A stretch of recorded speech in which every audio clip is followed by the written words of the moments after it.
Are y'all ready to have some fun? Then you're in the right place. Welcome to Carolyn's Corner Live. The show will begin shortly. Thanks for joining us. Good evening, ladies and gentlemen, and welcome to Carolyn's Corner Live.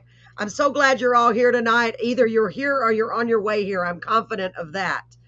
So, welcome to everyone. We're super excited about tonight because we have a great gentleman all the way from Australia joining us tonight. I'll introduce him in just a moment, but first, please say hello to Paul Gallagher, my co-host. I'm so happy when he's here. It makes me so happy. We're both dealing with a little bit of a head cold. I don't know why, but Yeah. I don't know. It's weird, Paul. It's just the weather. Maybe that's a sign the weather is about to change. Oh, So, I Paul, hope I'm so. going to introduce. Gosh, I know because I've been feeling this way for over a week, way over a week. Just terrible. I sound terrible. I look terrible, but it's all right. So let me introduce our guest. And tonight, Paul is going to pretty much run the interview for the most part because he's more familiar with the subject matter and nothing personal. I just want, because Paul's more familiar with it. That's all there is to it. So I'm going to introduce this great guy. This gentleman is all the way from Australia. His name is Peter Kenny. Let me make sure I got that right. Kenny, Kenny. Welcome, Peter. Thank you so much for being here. Well, thank you for having me and welcome to everybody. Thank you so much. We're so happy you're here. I'm understanding that I'm having a little bit of issues with my my audio or my video. Let me know if y'all can see me and hear me. While we're letting people come on, Peter, if you don't mind, why don't you just start by telling us a little bit about yourself, and I'm going to search and see if we can make sure we're live and going properly. Could someone give me a hello or a hi so I can make sure the chat is working fine? Go ahead, Hello. Peter, if you would. Hi. It's going to be fine. Go ahead. Yeah, I live in Brisbane, Australia, Brisbane, and I'm a retired school teacher. I taught primary school for 40 years, and for the last 10 years, I've been traveling around seeing the world. I have been to the United States, but not Texas, unfortunately.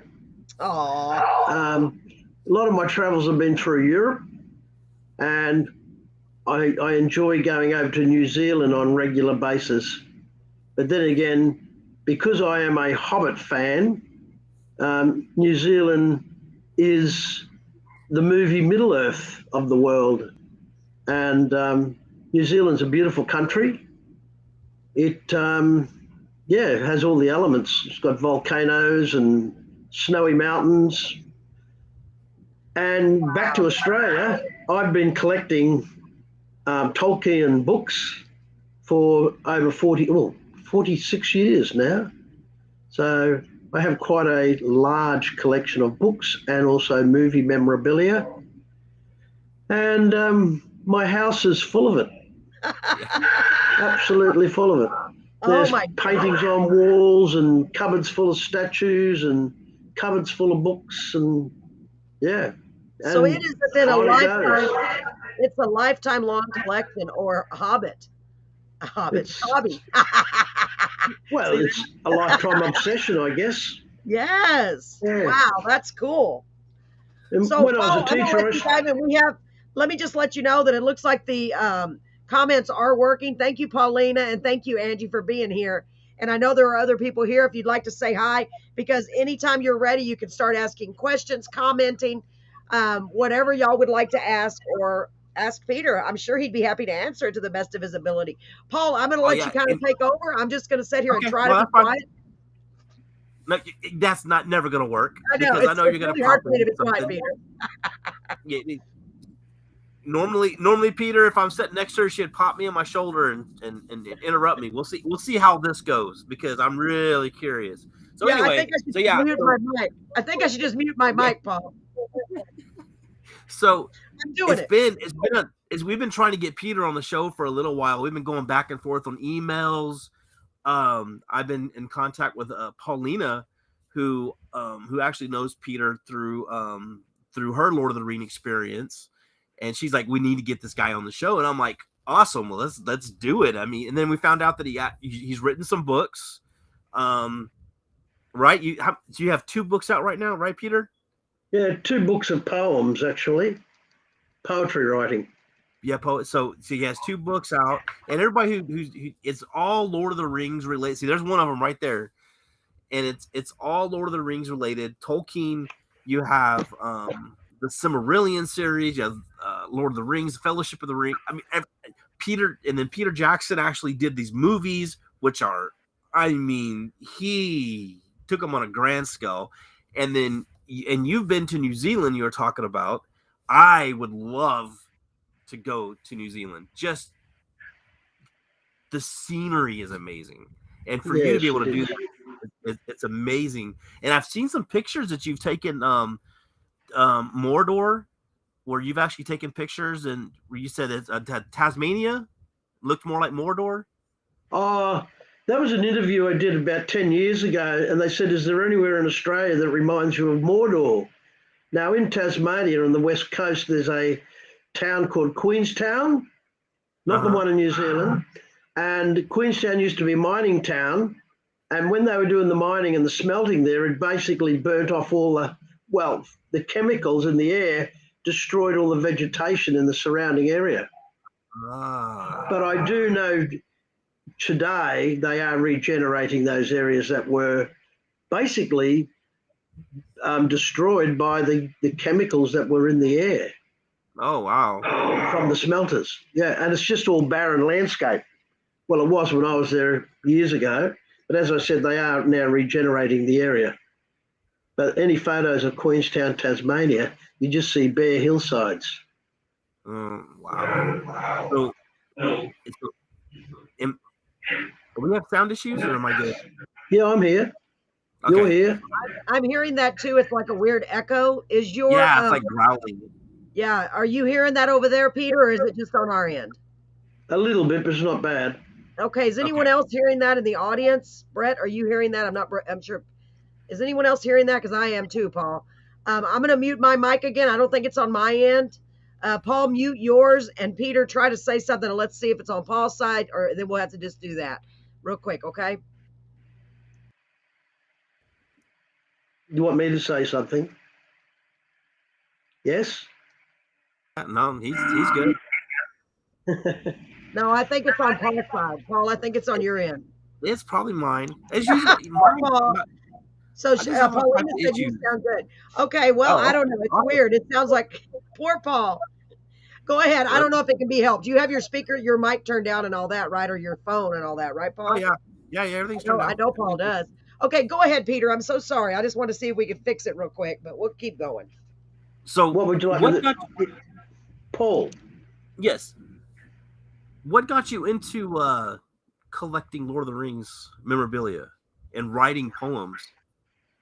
Well, way back in 1976, some friends of mine gave me a book called The Lord of the Rings as a birthday present. Now, up until that time, I had never heard of Tolkien, nor had I heard of hobbits or The Lord of the Rings.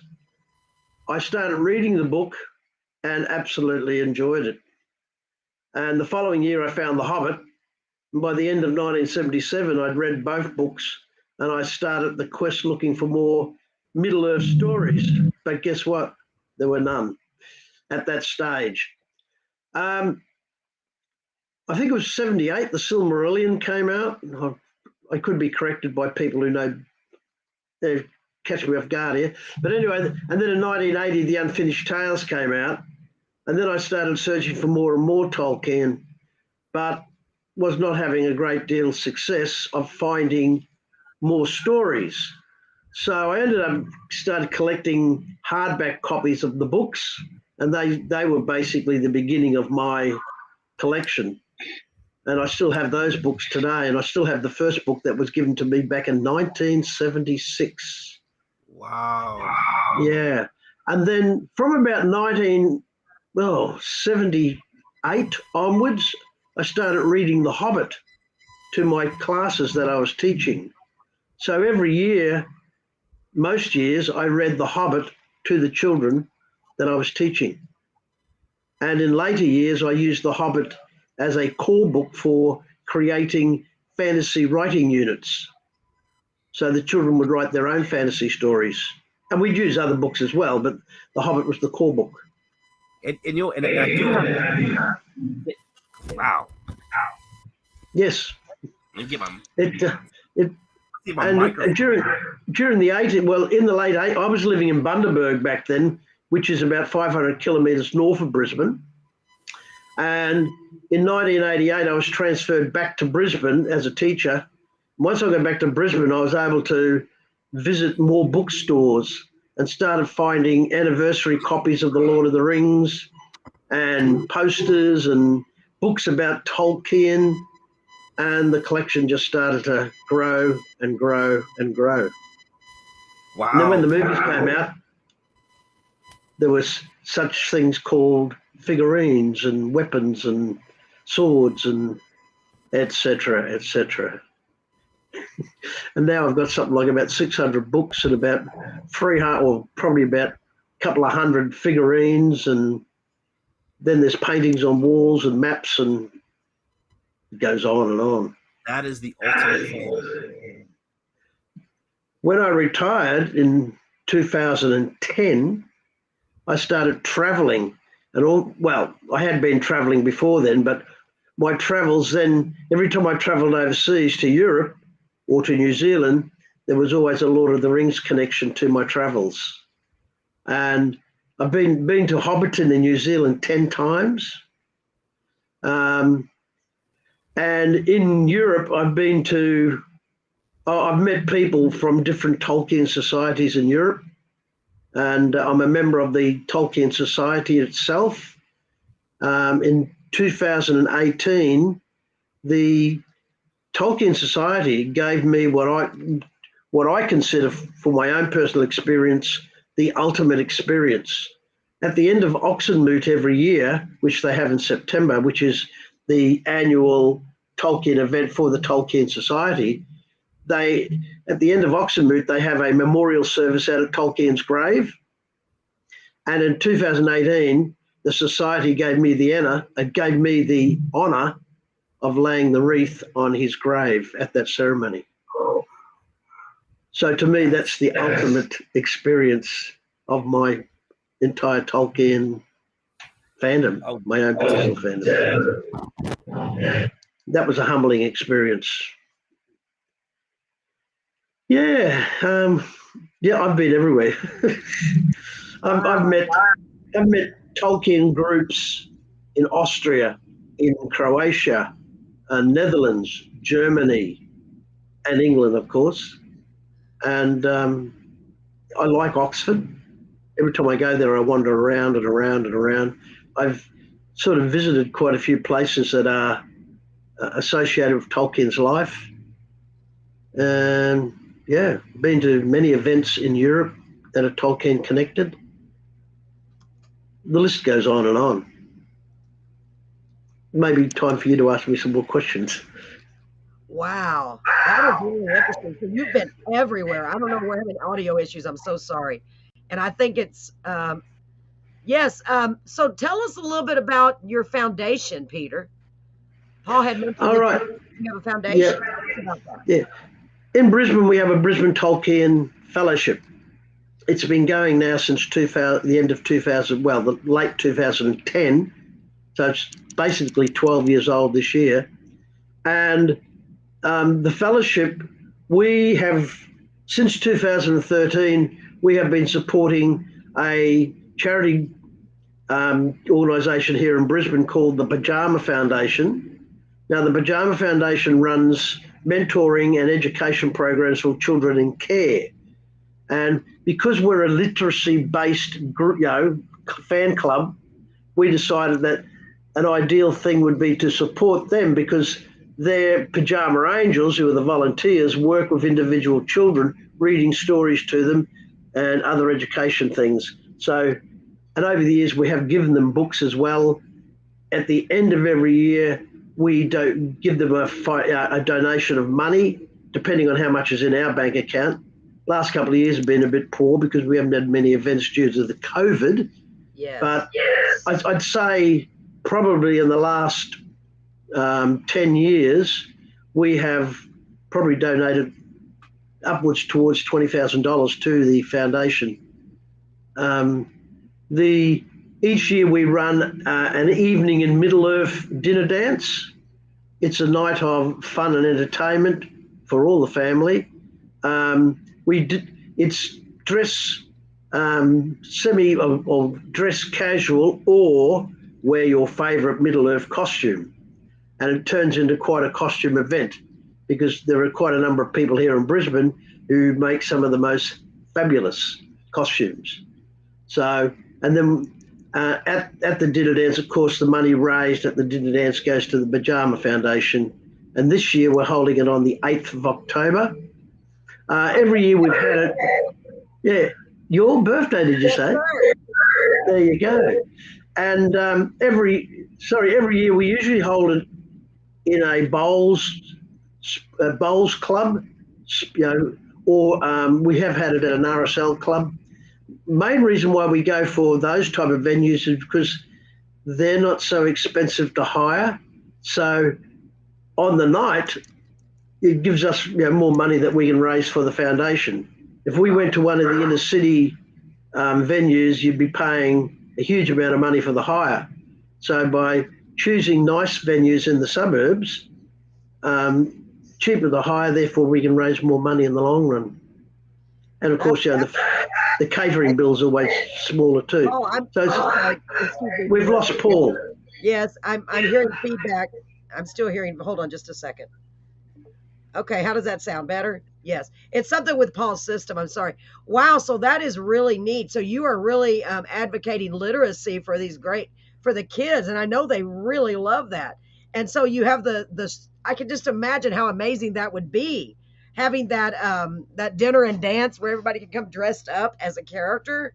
I bet that is a great event. I bet people just clamor to get in there, don't they? And so that's a fundraising event to raise money for your, what's it called? Pajama, what did you call it? Pajama Foundation. Pajama. I love that idea. So it's Pajama Foundation, as in reading bedtime stories to the kids, reading to your kids. We had a thing here in with HEB that I used to work for called the Read 3 Literacy Foundation or event. Yeah. And it's important to help kids develop a love of reading. And boy, when you have people like that doing that for them and helping them, that's incredible. Gosh, I just love that idea. I really do. Congratulations. Because I can just imagine that you've helped a lot of children and really inspired and encouraged them, because that's an exciting subject for the kids, Let me see here. Hold on. And of course, the big thing is the Pajama Foundation does it for children in care. And over the years, we've run Hobbits for Kids in Care book donation, ask for book donations that we do give the Pajama Foundation. So it's like a little subgroup called Hobbits for Kids in Care. Oh, I love that. And currently I am collecting books for kids in care, which we will present to the Pajama Foundation. I love that. That is such a great idea. So Paulina said, we love all the pictures that you take of these events. So when someone wants to check out these pictures, thank you, Paul, where can they find those pictures at? Do you have a website where they can locate all this information? Well, there is a website, but the website's only new, so there's still a lot to be loaded onto the website. Yeah. Probably the best way is to find Peter Kenny on Facebook. Peter and you Kenny, can't mistake me because I've got and just go to my albums. There's always heaps of photos there. Okay, I'm gonna put your name in here. I don't know why we're having this weird echo. I'm so sorry, Peter. You're not hearing it over there, huh? No, a little bit, but it's not bad. Okay, good. I'm just so sorry. I don't know. I think it may be the weather, even though the weather is very nice here, but you never know. You never know. Hold on just a minute. I'm going to put that in there just because I want you to put your name on the screen here for everyone, okay? I know you already have it on there, but I want to make it a little bit bigger so they can see it, hopefully.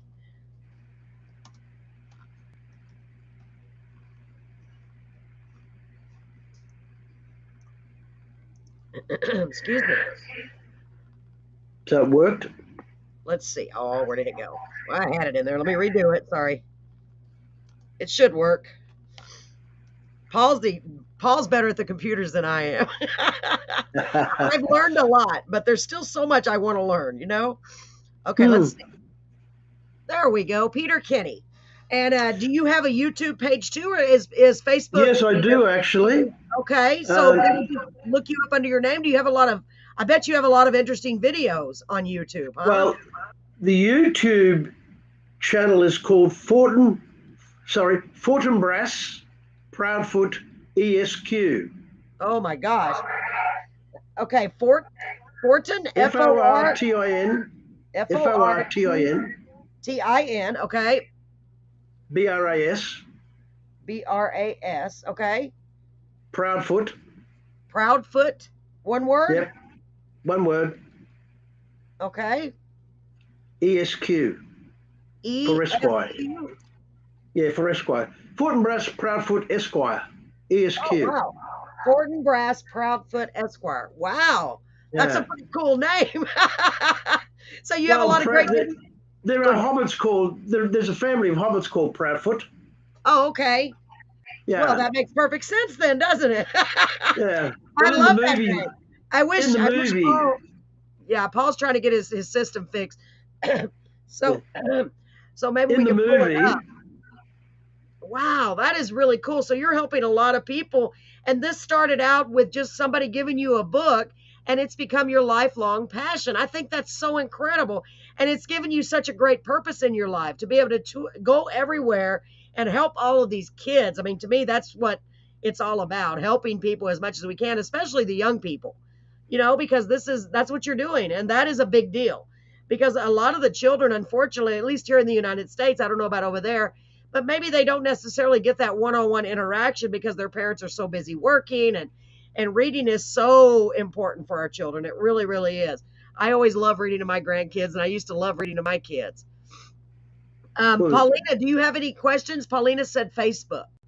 We love all the pics, so I'm just waiting to see what she has to add. Paul's trying to come back on. He's having issues. I'm so sorry, Peter. That's all right. Golly. It seems like it's always something, right? It seems like it's always something.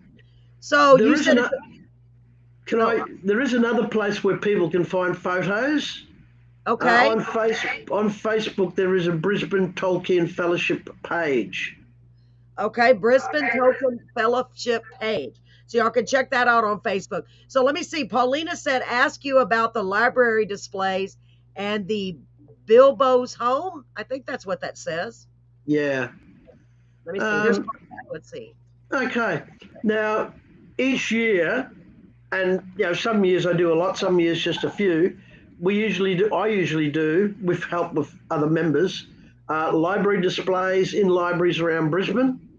Usually cabinet displays.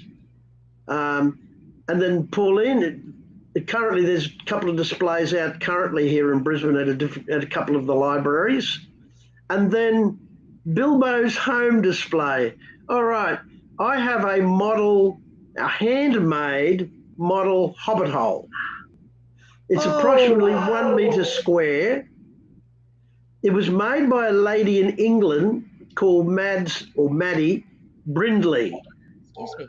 Now, back in 2011, I had been looking at her webpage about this hobbit hole and sort of struck up quite a nice friendship with her online, asking questions about the Hobbit house. And she informed me that she was selling it. She wanted to sell it. So I put in a bid for it. And then I bought it. I don't disclose how much I paid for it. And it was transported from England here to Australia. And it's been with me now for the last 11 years. It's a beautiful little model. Once again, if you go to my page and go through my albums, you'll find an album about the Hobbit hole. And also on my YouTube channel, there is one little video about the Hobbit hole. Within it, there's something like about 600 items inside it. There's furniture, there's little replicas of some of Tolkien's and some of the movie replicas. There's food everywhere in the pantry and on the table. And I mean, we're talking about little bits of food that are about that big. And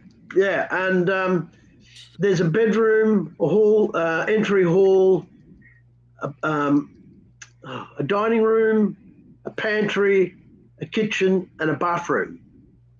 Oh And in the pantry, there's all the foods that are mentioned in the Hobbit book. There's even a barrel of pipeweed can be found in the pantry. In the dining room, the table in the dining room has got little tiny items that are an exact copy of the items that you see on the table when Gandalf picks up the map in the first movie. So if you ever watched the Lord of the Fellowship of the Ring movie, Gandalf picks up the map off the table. Well, yes. that table is replicated. And we've even got a sort of a little Bilbo at the front door and a little Gandalf at the front gate. And on the front gate of this model, it's got no admittance except on party business, which is the same as what you see in the movie. It's just a beautiful model. And currently it's in a library as well. And in a couple of weeks' time, I'm going to a hobbies expo, models and hobbies expo, and I'm taking the Hobbit Hole to that as well and doing a talk about it. How big is it? About 1 meter square. Wow, that is so cool. About 3 foot by 3 foot. Wow. 3 feet by 3 feet. There you go. So all of these items in there have to be tiny. I'm trying to picture. You have all of those little rooms. Man, that sounds really amazing. Really. Yeah, So I think that is basically. Do what, Paul? I said I think I sent you a picture of the Hobbit hole, and let me look. I may have missed that. Yeah, it's a diorama, but it's amazing. Okay, y'all keep talking. I'm gonna go try to find it so I can put it up here on the screen. Okay. Yeah. Go ahead. I'll be right back. No, it's a little diorama. That was one to talk about too, because Paulina was telling me about it, and then she sent me a picture of, and I even went to your website and I looked at it, and I'm like, I'm a huge Star Wars fan. So I have all the miniature figures, and I actually had a friend who had dioramas set up of different scenes from Star Wars, and to see the Hobbit hole was amazing. And kind of what I wanted to talk about that since I lost my audio, is I was gonna talk about your whenever you were teaching and you were making the Hobbit a core subject or a core book to read. A core book for fantasy writing, yes. Right. So high school, we watched the movie, we read The Hobbit. That book is kind of what got me interested into fantasy writing. And I know I have 3 books out right now. I have a 3rd book coming out right now, third novel in fantasy. And it is because of, The Hobbit and Tolkien and The Hobbit has really opened up that genre.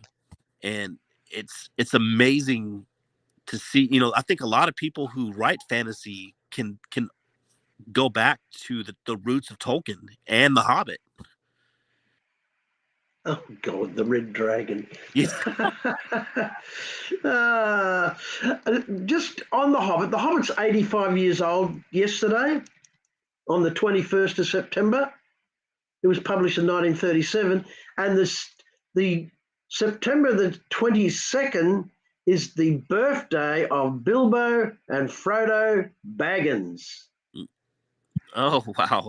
And so today is recognised as International Hobbit Day. And many Tolkien groups around the world have little events for it. We had our event last Saturday. We visited what's called the Gympie Hobbit House. And there's some photos on my page about that visit as well, and on my Facebook page. And yeah, so 85 years old that book is. Yeah, and it has sold about estimated 150 million copies. Oh, yeah. So has The Lord of the Rings, estimated at about 150 million copies as well. They're 2 of the biggest selling fiction books of all time. They're in the top 10, both of them. Yeah. And then I know when Peter Jackson, when he did the movies, they became even more popular over again. and everyone wanted to go out and buy these books because of these movies. It was almost like the Harry Potter series. Everybody just got into Harry Potter because the movie came out. And when Peter Jackson did the movie, and then he did The Hobbit, which I have not had a chance to sit down and watch the Hobbit movies yet. I have not had a chance to, because they're long, and the dwarves singing. I mean, they put so much detail into that, and he created his own language with that as well, with the Elven language. He made his own language up. There's whole fan clubs out there. Yeah, and there's websites out there about the Elvish language. Yeah. So I did pull up that picture. Pauline wants the red dragon. Ugh. I have a red let me dragon. show the picture. I'm going to put up that picture. picture. I'll go and get the red dragon.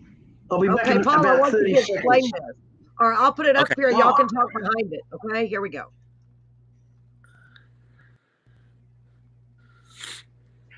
Well, hopefully.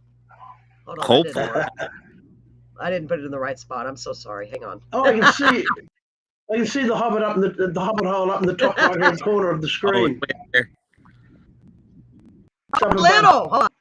I put it the wrong side. Hold on, I'm downloading. It's up above Paul's head. Yeah, but that's awfully tiny. Let me fix it. So I was like, wait a minute, wrong. Okay, here we go. There, that's much better. Okay. There you go. Can you see it, guys? Yes.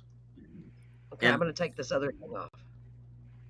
And the detail in this is amazing. Wow. And like Peter was saying, if you look close, you can see every itty bitty little thing. And it's, I don't know, it's amazing. The little dioramas like this, people spend a lot of time, and they are dedicated. A lot of dedicated fans do this. And it's wonderful little pieces of art. And don't forget, it was handmade. Yeah, and you actually, and you donate these to different events, correct? Yeah, we take it to different events. Yep. Do you take it yourself, or do you mail it? I'd be hard for me to trust someone to mail it. Wow. Oh, it gets transported. It's in a library at the moment. It's going to a games, what did I say, models and a model expo in a couple of weeks, and right. It moves around. Whoa. It's insured, so if it falls on the back of the truck. I just blew it up, and boy, when you really look at it in the full screen, if you're on your TV, or even if you're on your computer, make sure you maximize it. You can see the full screen. Man, and you said it's an exact replica. That is amazing. It really is. Exact replica. It's a replica based on Hobbiton. Because what you've got to realise is that Bilbo's home, the walls are actually rounded. Oh, okay. Curved. But you can't make a model with curved walls. No. Because you wouldn't see much if you look down from the top. Right. Does that make sense? So what is the thing in the it looks like the front yard. What is that? Is that a pool? Is that representing a pool, or what is that? I'm just curious. No, that's a door. The green that's door. the door to go in. I see. That's okay, I'm looking at it from the wrong angle. Okay, I see. The green door. Oh, that is so cool. See, at first it looked like it was on the ground, but now I'm looking at it at the wrong angle. That is really neat. Wow, that must be really awesome to own something like that, Peter. I mean, I bet, gosh, because not many people in their lives have something like that. That is an extraordinary item. Let me take it off the screen. Wow, that is so cool. Peter, do you have? Oh, she's still saying. She said, "Do you have the red dragon?" Let me see here. Token has inspired so many people. Yes, it has. The red dragon's not far away, so just hang on 30 seconds, and I'll go and get it. Yeah, and she said, so fascinating and incredible. Makes sense. Wow, that's interesting. You're making me really want to delve into the subject more than I currently, because I've watched some of it, but not. Let me see. Hold on. Let me go back to where I was. Let me take this off, Paul. Paul, did you want to keep looking at it? Are you still there, sir? Oh, I'm good. Take it off. Okay. And I'm going to go ahead while I'm doing that. I'm going to show a couple of pictures while he's getting. Yeah, because that's a lot of stuff I want to talk about. It's his books. I mean, I'm going to load up some the more. Foundation. He's done a lot of amazing work. All right, if you go back to my screen, you'll see the red dragon. Okay, hold on. There we go. Oh my He's actually God. it's actually a hand puppet. Wow. That looks wicked. That looks so real, doesn't it, Paul? Yeah, it's cool. Let me put up the picture of it too so y'all can see. Wow. Just real quick. Look at that. You're doing Wow. So well. it's a hand puppet. Yeah, it's a hand puppet. Wow. I think that's incredible. Hey, Ron, how are you doing? The books are the best ever. Yes. Well, I know that they are. I've just never really, I've seen part of the movies, but I've just never really read the books. And I don't know why. Everybody kept talking about it for years. I'm just one of those people that I just wait. I'm like, my sister probably did. She was, I had to look at that mouth. Wow. Isn't Now, that this cool, hand Sarah? puppet, if you put that other photo up, Yes. Hold on, let me get it back. Oh, it's two different things, isn't it? There you go. that's him there. Now, that hand puppet was made by one of our members in our club, Wow. and her name's Charlie Tibbs. And she's made a number of other, makes a lot of fantasy items, and she has made some other puppets in the past. Wow, what a talented lady to be able to make that. To me, that would be that's like, you have to know what you're doing to make something like that, because it almost looks lifelike, doesn't it, Paul? Especially the head. It looks like it can really, Oh yeah. like it's alive. It does. You When I can first actually saw the put your picture, I hand was like, inside, and you can actually put your hand in and use your arm into it and make the mouth go up and down. wow. Now I noticed you've got. Did you ever I take noticed that you've to got a the photo up in the classroom? top. I'm sorry. Sorry, I noticed you've I'm, got a photo up in the top right-hand corner. oh, I meant to, darn it, sorry. Let me get that in the bigger screen. I'm so sorry. Hold on. I keep putting them in the wrong spot. Let me reload.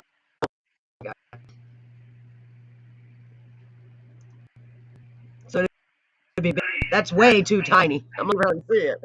Yeah, that picture is the gate to the Hobbit house in Gympie that we visited last Saturday. And a group of Oh us my went up there God. dressed in costumes. There. Yeah, Oh, so that's a little gate. yeah. How cool. Wow. So I don't know if you saw the comment. Pauline said that you are on her bucket list. So you have helped her mark an item off her bucket list. Maybe I bet you going in person, Pauline, would really be on your bucket That's list. what she's talking about. She wants to go meet him in Yeah. person. Oh my God. In That is so cool.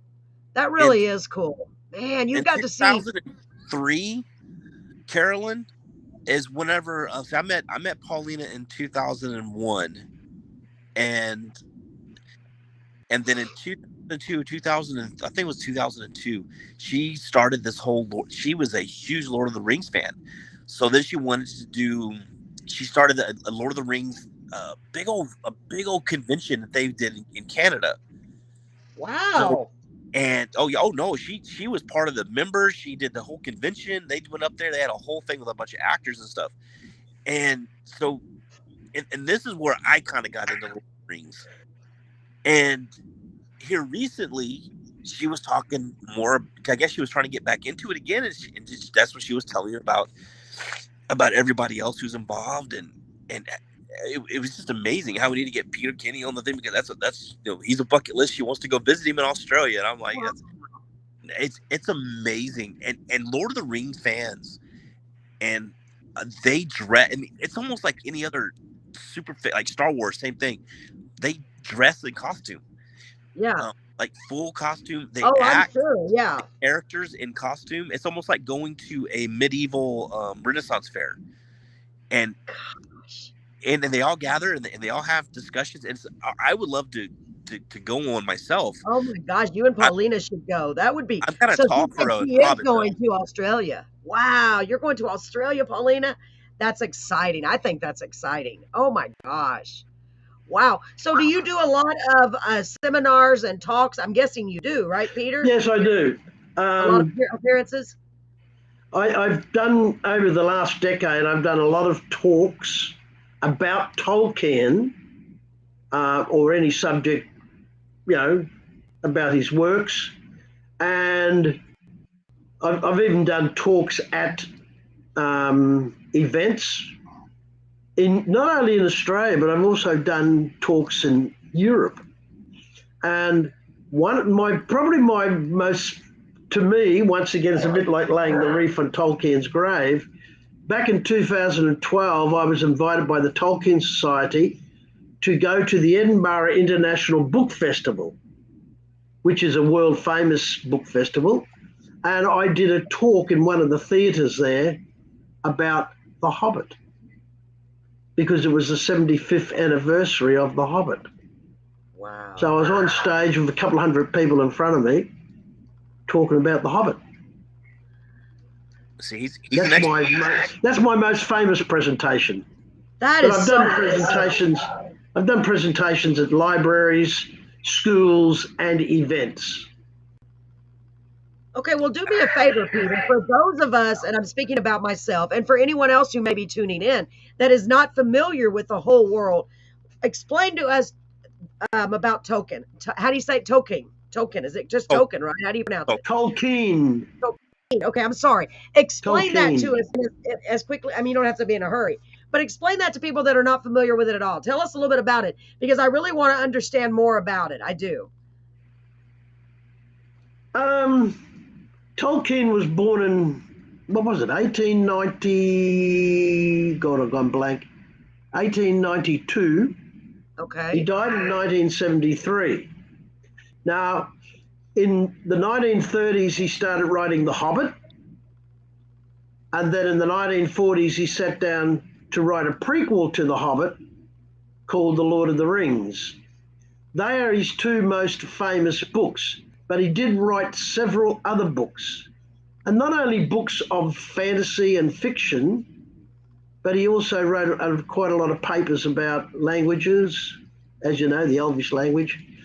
Now, Middle-earth is probably the first huge fantasy world ever created. And I say huge because there were, Alice in Wonderland was written many years before this, and there was many other stories before Tolkien's time. But The Lord of the Rings captured the imagination of the world in such a way that he's been called the grandfather of epic fantasy, because his books were so famous. And many other famous writers were inspired by his works, and I'll name three in a moment, were inspired by his works to write their own fantasy fiction. Ursula Le Guin comes to mind, the Earthsea books, the Earthsea trilogy, I think it was. Terry Pratchett was inspired by Tolkien, and George R.R. Martin admits that he was inspired by Tolkien. That's just three. Now, Terry Pratchett, as a teenager, wrote a couple of letters to Tolkien, telling him how wonderful the Middle-earth was. And if you go a couple of years ago, there was a large exhibition going around libraries around North America and England and Europe, I think, as well, called Tolkien, Maker of Middle-earth, I think it was called, or Creator of Middle-earth. And in there are a number of fan letters on display, and one of them is from Terry Pratchett, one of those original letters that was sent to Tolkien. It was in the 1960s that The Lord of the Rings it was published in 1954-55 in three parts, but in the 1960s it really caught on in America. There was a pulp fiction publishers called Ace Paperbacks, published three volumes of The Lord of the Rings in paperback. First time ever in paperback. And they sold like hotcakes. And suddenly, you could buy The Lord of the Rings in a very cheap version, and it became almost like the Bible of the alternate society, as in hippies, and also became very popular on universities in the United States. And by the end of the 60s, suddenly you had a book that was selling millions. Now, Ace paperbacks, there was a copyright dispute with Ace paperbacks.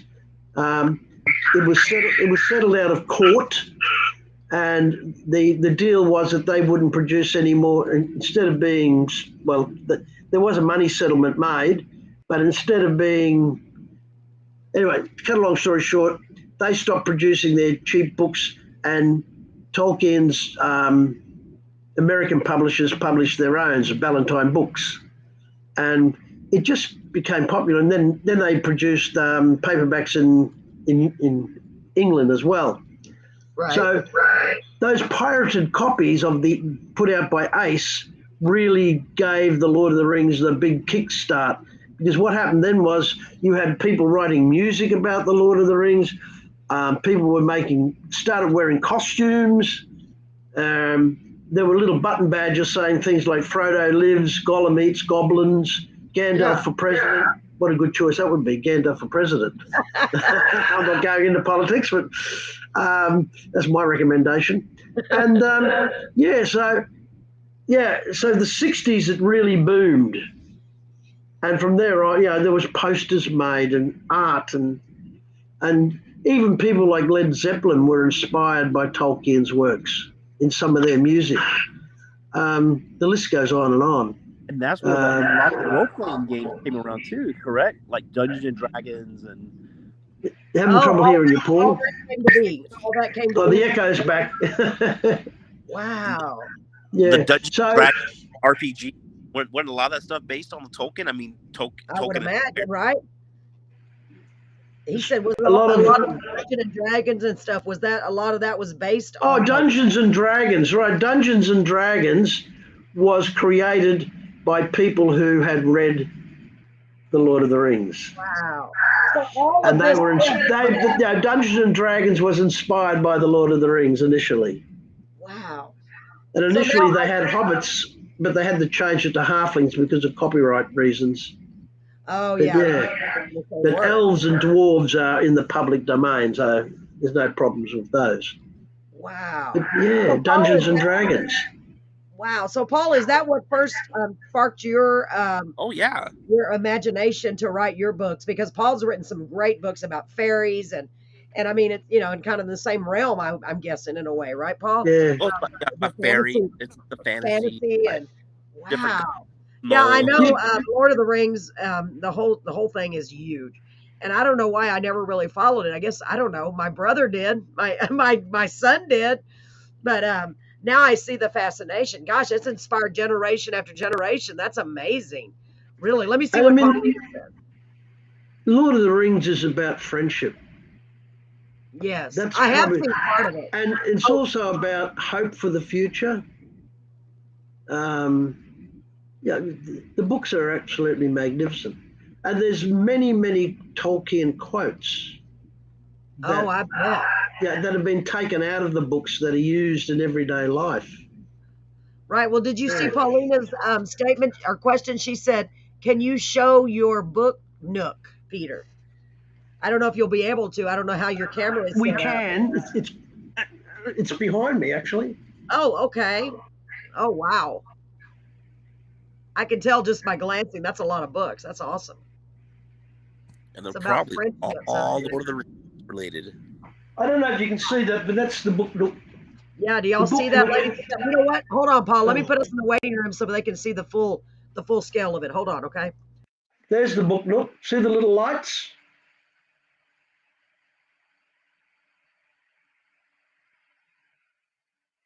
That's the book nook up there. That's awesome. And it's actually a little replica.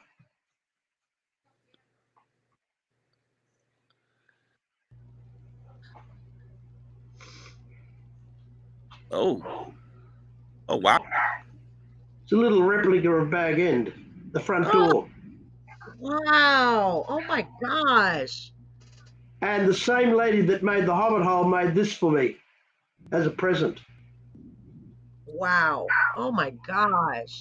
Maddie Brindley. Gosh, she's very talented. Very, very talented. Yeah. Very skilled. Golly. So and a friend made it for him. Yes, Paulina said that. And then let me see. Hold on. She said it sure is friendship. So it's about friendships, and who doesn't like that? I love that for sure. Um, yeah, and like I said, I've seen part of the movie, but I know my son read all the books and he was infatuated.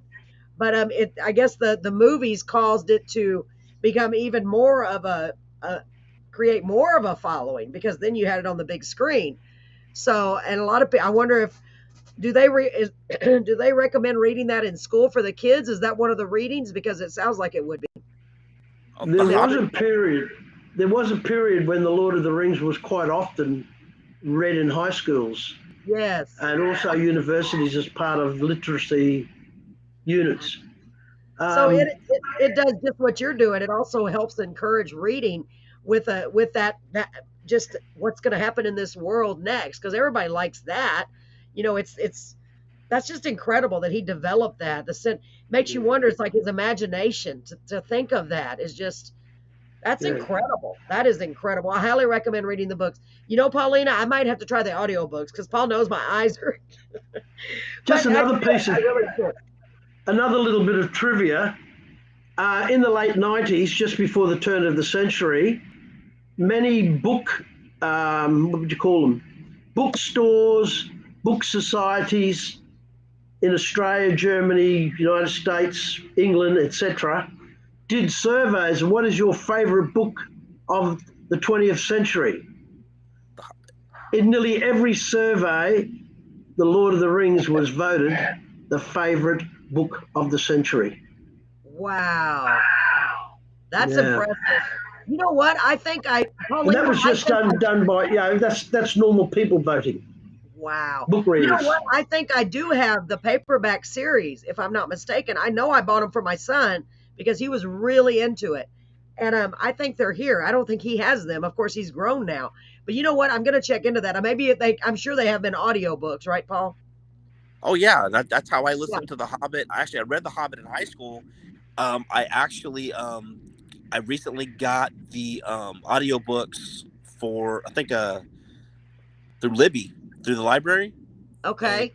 the audiobooks, and that's how I listened to. A matter of fact, I just recently I feel so embarrassed to say this, but I just recently listened to Fellowship of the Ring on audiobook. I've never listened to them before, but they are so fascinating, and the world Yeah. building that this man did I don't know, it's crazy, and then the inspiration that's come through that, and then you have someone like Peter Kinney who follows this, who becomes this major fan and creates a foundation for literacy based on The Hobbit, and dresses up and goes around and does this amazing stuff That for people. is such a great idea. Yeah. So let me ask you, Paul and Peter, how do the movies compare to the books? Usually they say, oh, the movie was nothing like the book. What are your opinions on that? All right. The movies captured the spirit of the books, but Okay. there were a lot of changes. Oh, And okay. some of those changes um, weren't liked by some people, Okay. but overall, the movies did still capture the spirit of the books. There were a lot of changes, even I admit that, but And they're still great movies. I don't care what anybody says. They're very, very good movies. The Hobbit movies changed too much of they the changed book. too much. Okay. And to me, the Hobbit movies are not in the same level of Not even the same level. wonder as the Lord of the Rings movies were. So for someone like myself who has never really, and I've watched a little bit of the movies, I would be better off either reading the books or listening to the audio books, wouldn't I? Audio books is great. Okay. I haven't heard it, but I believe the audio book done by Andy Serkis, which is very recent, is apparently very, very good. Oh, okay. Let me put Now, up here what. Andy Serkis played Gollum. Oh, okay, okay. I remember that character. Very cool. Very cool. Precious. Yes. Oh, it was so spooky. Yeah, it was spooky. So Paulina said that's how her parents read them through school. And she said, fantastic. This is such a cool experience. I know, especially for Paulina, because she's such a huge fan. And, it's never too late to become a fan. I'm absolutely learning that. And like I said, I've watched portions of it and even read a little bit of the book one time. But you're always just go, go, go. I need to make time. So Paulina said excuse me, he created a history mythology for England like the Norse and Romans did for mythology. Wow. Books are always better, or audio. Yeah, I agree. That was his initial goal, but it Wow. never really eventuated. His initial goal was to create a mythology for England because Yes. England didn't have one. Right. But over the many years, it just changed and became a history of Middle Earth. And there are books out there, 12 volumes, called The History of Middle Earth. 12 Very volumes. cool. Well, Paulina said she's a Harry Potter fan too. See, my son liked those too. He really is interested in all that. He used to be when he was young. He was a big reader, not anymore. But yeah, what are your thoughts on Harry Potter? Did all of these different worlds and different things like that stem from Tolkien, you think? Maybe? I mean, Just well, the Harry Potter books were great for kids. I used to read the Harry Potter books to my classes when they first came out, because at one stage there was a book company here in Brisbane asked me to write a review of the first one. But I think Harry Potter's, apart from The Hobbit, the Harry Potter books are good for kids. The interesting thing, even George Lucas, who did Star Wars, believed that he was also had some inspiration from the Lord of the Rings.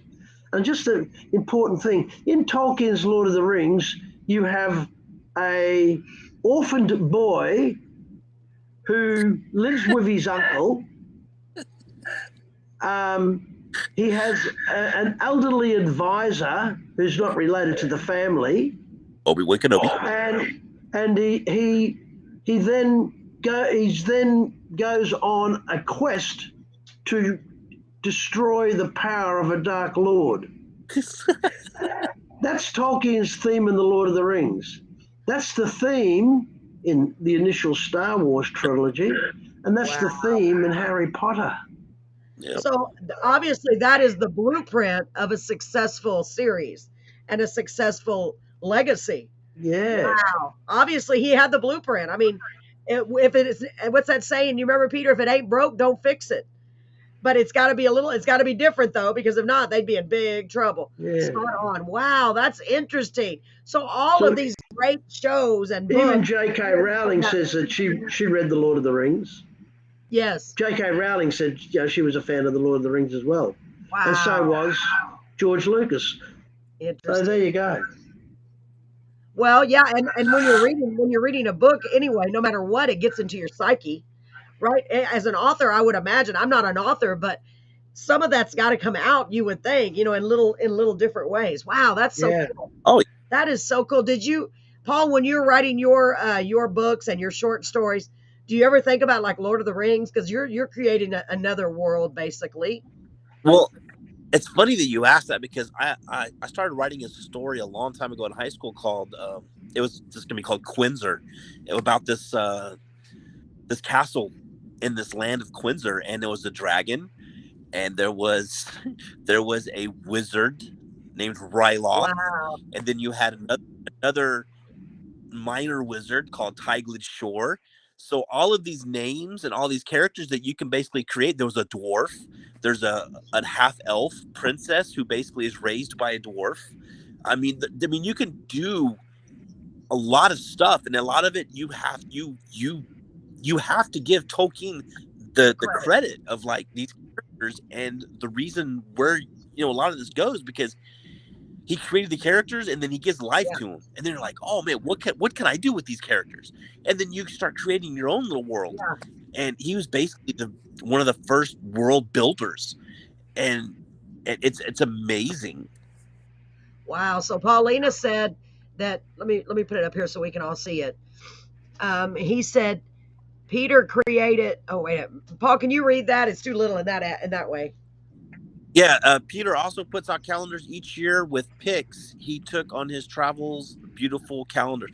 Well, where can we get those calendars? Well, I haven't got one for this year. I haven't made one for next year.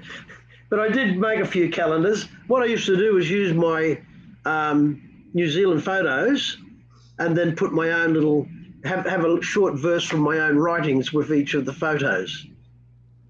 Where the verse would sort of fit the photo. Yeah. Oh my God. You've accomplished so much in your life, Peter. You must be extremely proud. I mean, I can just imagine that I just keep going back to the kids, because the kids and the adults' lives that you've influenced just by being such a huge fan, right? I mean, that's amazing. You're considered an expert in the field, obviously, right, Paul? At the Yeah, very definitely. minimum, you're an expert in the field. God, I'm honored to have you There here. would be some that differ. Yes, But and you got to imagine, you're all the way in Brisbane, Australia, and we heard about you in Texas, in Beeville, Texas, out of that's everywhere, crazy. and we have. Thank you. I mean, Yeah. Wow. Yeah, and Paulina said he did beautiful bookmarks too. She has them all. So it sounds Oh, like Paulina bookmarks. is one of your number one fans. Yeah. That's funny. Paul showed the ceiling fan just when I said that. That was a great way you did that. You didn't even know it. hey, So you have one of the bookmarks, some of the bookmarks. That's awesome. That is so cool, Pauline. I know you're excited. I'm glad. I'm oh, so glad we have you on. Paulina, we were messaging each other last night, 2 o'clock in the morning, I want to say, because I couldn't fall asleep. And so she was, because she's at work, so because the job that she has, she works late. Yes. We were Oh, going back. wow, look at that. There's about a dozen bookmarks, that- but I just happened to find 2 of them very quickly. Nice. And what That's is one of that? them. That's a cross. But is that the entrance to something? It's a sword, actually. It's actually a sword. Oh, okay. Okay. What does it say on the bottom? Shadow being of evil. Wow. Very cool. Very cool. Go back there you go. Oh, and what does that represent? Is that there you go, right here. That's a no, that's like a hatchet. Is that And the names on the bottom of the names are some of the poems from my books. wow. But there's a poem called The Clans Will Gather. And there's another poem called Shadow Beings of Evil. Wow. There's a dozen bookmarks, but they're the 2 I just found quickly. Oh my gosh, you have a lot of his books too. The interesting thing is, this poem that I wrote, The Clans Will Gather, I wrote it thinking about the dwarves and Erebor, all right, in The Hobbit. Okay. But because I write them anonymously and add a few little facts that may not be in the books, when I say I write them anonymously, I don't ever use any Tolkien names.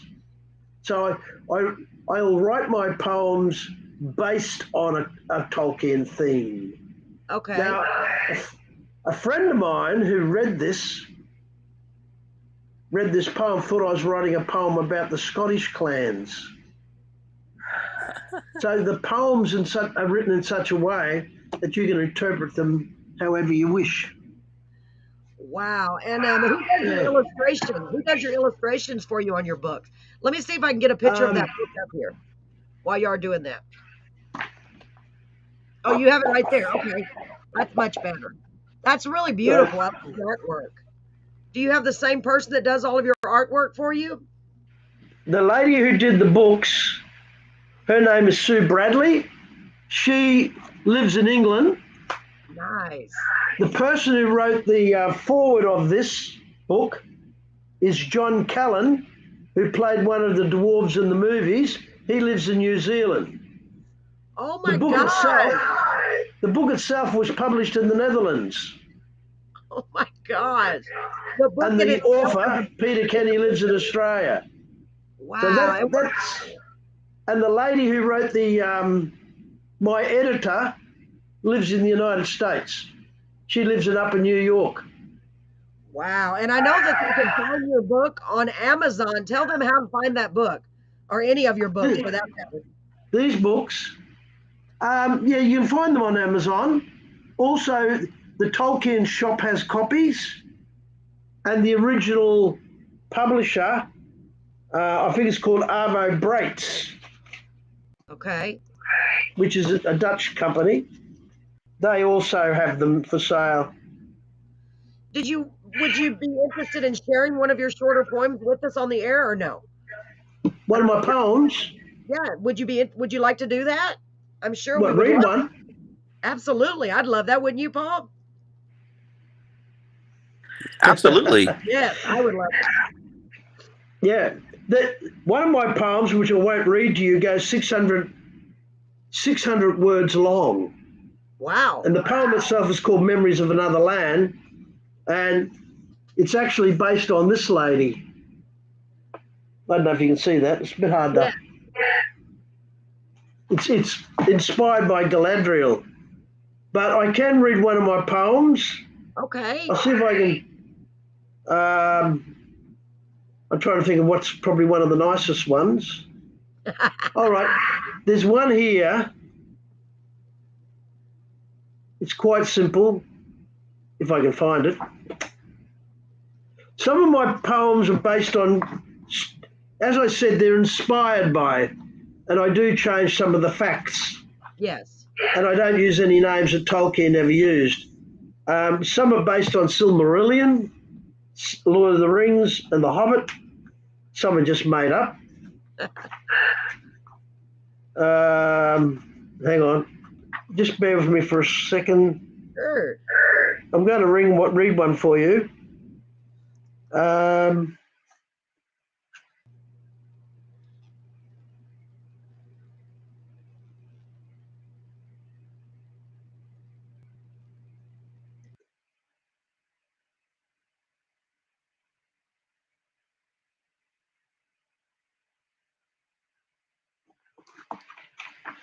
This one's called His Golden Ring. And anybody who knows The Lord of the Rings and The Hobbit will recognise it. Must tell him secrets, the true nature of his ring, seeking all power. The front door opens. Long panelled hallway lies ahead. Hearing not a sound. The place is empty. Nothing at all seems to stir. Walking silently. The passage is long. All side rooms still and quiet, leading to arched door. Slowly open door. Opens to small storage room, storing items old. The room is dusty. Small round window at its end, lighting all within. Beneath the window, wooden chest with metal latch, holding secret cash. Squeaky lid opens, the contents to reveal, finding heirlooms rare. Old parchment map framed, on it ancient runes written, showing secret way. Soft brown leather pouch, old pipe and flint kept within, smoking days gone by. Grey iron helmet, edges trimmed with gold glint, calling up brave tales.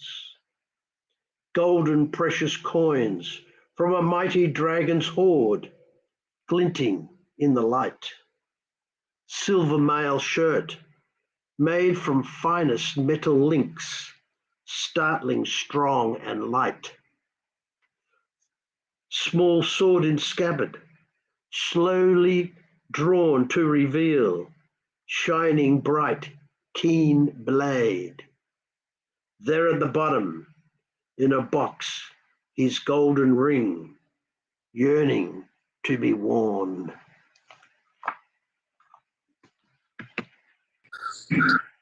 Wow.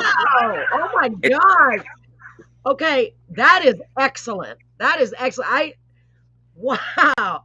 Golly, Peter, I could visualize it. I literally could see. That is amazing. Amazing writing. And my eyes closed so I can visualize everything. Yeah. And I was like taken there. Me too, Paul. I could see it, right? A friend of mine who still teaches uses some of my poems in the classroom. I can see why. I mean, talk about He's using used your that one. imagination. He Because has used that one. you And he's painted, also used this one. Can I read one more? of course. Let me just go through the comments real quick. Ron said, "How do you feel about the Amazon Prime Video Lord of the Rings series?" And Paulina said, "Bravo." So you want to talk I'm about not. that I'm one, not going to maybe? get into any controversies Oh today. yeah, we're not. So we're not going to talk about any controversy. Ron. Thanks for asking. Yes, please read another. You had me just enthralled. I was like, wow. I'm sitting I here was like a on little the kid. I was on the radio last week, and the presenter asked me the same thing about Rings of Power, and I thought I was very neutral in my comments. And I got a Yes. phone message from somebody saying, "How much is Amazon paying you?" Oh. So it's But better to anyway, just that's leave another. it live. Leave it live, Ron. That, Thanks for asking, though. Okay, go ahead and read another one, of course. this is another one that my friend uses in the classroom. Okay. It's called Mushrooms. Nice title. Dark night. Four halfling lads set out. The air had made them shiver. The moon was just a sliver. Sneak, quiet. There was no one about. They crept along the hedgerow, staying quiet and keeping low. Hoot, hoot, a strange noise in the night. An old owl in a treetop had startled them to a stop. Look, see, lights shining through the trees. The farmer's house was alight, but their goal was now in sight.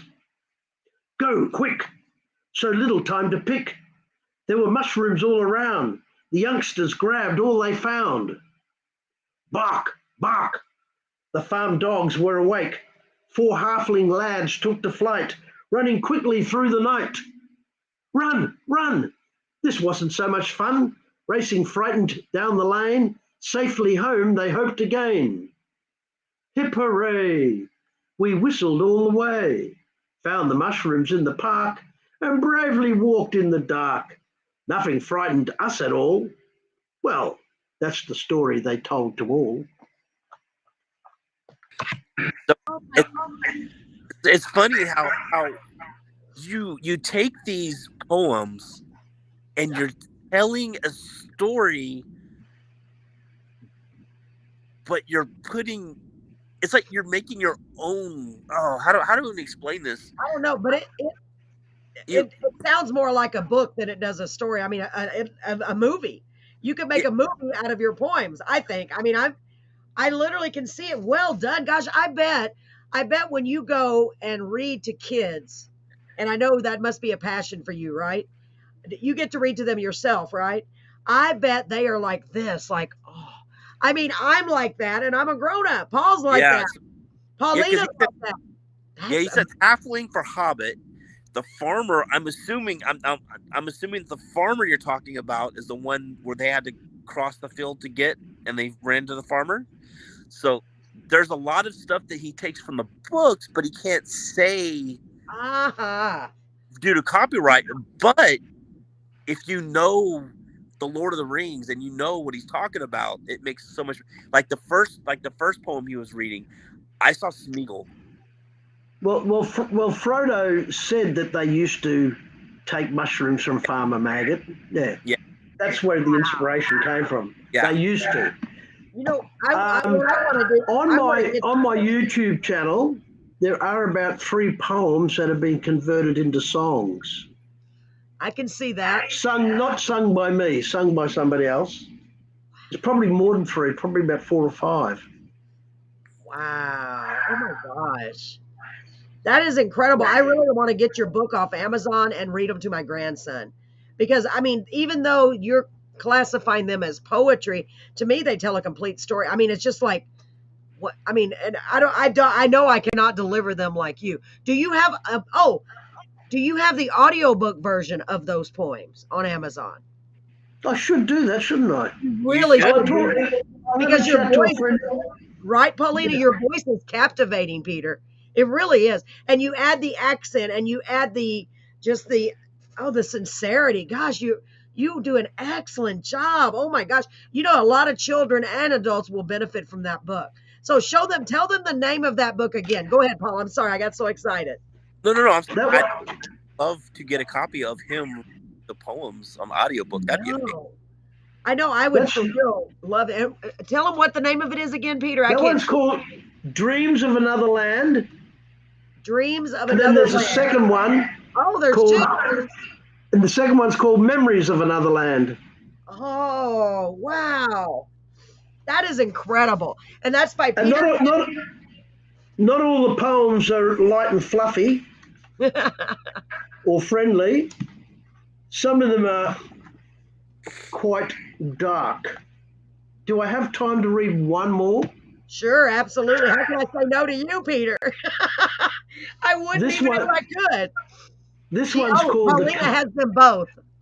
Okay, we're ready. Get ready, this Paul. one. This one's called The Coming Terror. Ooh.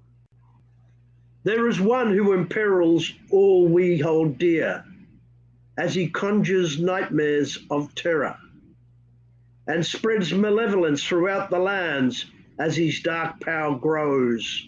More souls fall beneath his spell, and all minds and wills he craves to control, to make all people his cowering slaves. In his land of evil, where light fails to shine, hateful creatures wait to burst forth and bring death and misery to the world. As the darkness deepens, the legions of death gather. All will be destroyed by the demon's spawn. Those who survive will live on in anguish. Even among those of brave heart, doom is now felt. Dark agents have sown the seeds of fear that the world they know is nearing its end. More people feel foreboding as gloom spreads across the land. By night, dreams are of death and destruction. By day, hearts and minds feel all hope fade. Silence falls, all is calm before the looming storm. In the distance, the drums of war are heard. The dark army has begun its march to war. The black tide is unleashed. The flames of war are now lit. Death marches through the free lands unhindered. People flee before the coming terror. Oh my goodness. That sounds very apocalyptic. That's pretty incredible, Peter. Okay, That's so incredible. Peter, I cannot wait for you to do audiobooks for these. Please. You have a voice. Gosh. Your voice would be perfect to narrate your own books like this. I honestly think you should get these audio. I think you should go into find a video or do something, figure out how to do those into audio. I'd be the first one in line ready to And buy. you know what, Paul? I'm glad you said that because Peter, I was even going to offer, even the way we're doing it right here with you reading them over the air. With this program, it gives me the ability to just record, and then we could just save the audio. I would. I mean, you probably don't need my help all the way in Texas, but if there's anything I can do to help, I would love that because I would love to be able to hear these all. Because honestly, gosh darn, they're amazing. Paulina said, let me read it over here because I can't see that over there. It says, Peter, you need to do an audio of these books. Your voice is perfect. Yes, it is, Paulina. It is. I really want to hear all these poems now. I'm going to bore you with one more. Please go ahead. This one's, and this is totally different again. And this is one of my favorites. It's actually based on Sam's love for Rosie. All right, that's the inspiration behind it. The name of this poem is called My Fair-Haired Maiden. Oh, my fair-haired maiden dear, the reason for my happy heart. Your voice is music to my ears. You bring sunshine to my days. And on the day that I returned, when you ran to my open arms, I gazed into your blue eyes as my heart missed a beat for you. Oh, my fair-haired maiden dear, you lift my spirits oh so high, like a bird gliding on a breeze. who has no cares in the world. And the spring flowers in full bloom give forth the sweetest fragrances that refresh loving feelings as I walk hand in hand with you. Oh, my fair-haired maiden dear, if I could write a lover's song, I would write about your beauty, your smile, and your tender heart. And I would sing it to the world, so all the people then will know the true feelings of my heart as I declare my love for you. And he does. Wow. Oh Well, my goodness, Peter. Gosh, you have, one Paul, Carolyn's Corner here on the show, we're all about people that are passionate about things that they're doing. And, it's going to be hard for me to find someone that's more passionate than you are. I mean, I can hear it in your voice. I definitely hear it in your writings. Oh my goodness.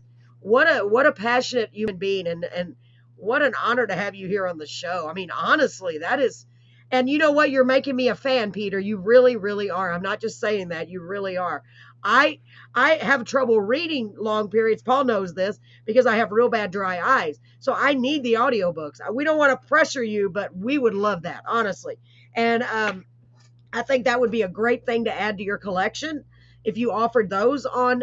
Yeah, Paulina's clapping. She said, "I know." Isn't that wow? She's got a tear in her eye. Her little smiley face has a tear in its eye. I agree. Excellent. Oh my gosh. And I know that these poems mean so much to you. You put in how long ago did you write those books, Peter? oh, they're a few years old now, Wow. unfortunately. That's all right. Is it I need to sit down and write new stuff, that's for sure. yeah, that's good. Well, it's your passion. And you have done an Yes. excellent job. I can just imagine. I mean, even though you've been doing this for years and years, to have your own books out there published with such an amazing material, you must be so proud. I would think you'd be proud. I'm very proud of you. I really am. I think Yeah, that's incredible. it's amazing. It's funny. We came on the show, and we brought you on the show, and we were just going to ask you a few questions, or whatever, and here it is. And this happens on a lot of our shows. We'll get Yes. somebody like we have an idea where it's going to go, and then all of a sudden something happens, and the show gets Yeah. even better. And then we have you reading your own poetry, and then it's like, whoa, wait a minute, we did not see this happening. We did, and Thank you, guys. awesome. Listen, And you're welcome. And I Sarah hate said to- she likes reading books, especially poems. And I love reading too. I feel like I'm in my own little world in my car at work listening to this awesome podcast. Thank you, Pauline. I appreciate that. That's how I feel. I'm like, wow, this is a great show. Whose idea was this? Peter, you've been an amazing guest. I mean, so interesting. It is so interesting. Honestly, you have made me a fan, and that's the truth. Now I'm going to be bugging Paul. Okay, Paul, get me the audiobooks because he can tell me where to get them because he knows I can't read too long because my eyes get real dry. But I love to read, and I love fantasy worlds. It's so cool. I mean, after all, a lot of people